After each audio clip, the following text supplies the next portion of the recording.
Il voulait libérer son pays, mais cette décision lui a coûté la vie. En 1960, le Togo devient indépendant. Le peuple célèbre enfin la liberté après des années de domination coloniale. Et un homme va incarner cet immense espoir, Sylvanus Olympio.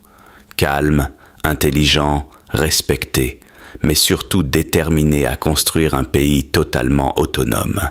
Sauf qu'à cette époque, vouloir une Afrique libre était déjà dangereux. Olympio refuse les accords militaires français. Il rejette les bases étrangères sur le sol togolais.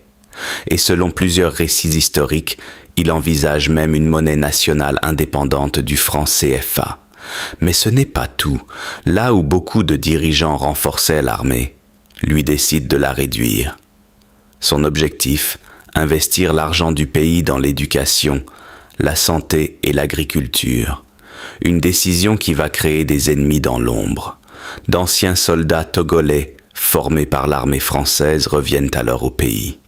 Ils réclament des postes, du pouvoir, des armes. Olympio refuse. Et à partir de ce moment, tout bascule.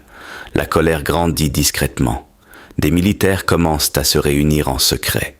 Parmi eux, Gnassingbé et Eyadema. Puis arrive une date que le Togo n'a jamais oubliée, le 13 janvier 1963.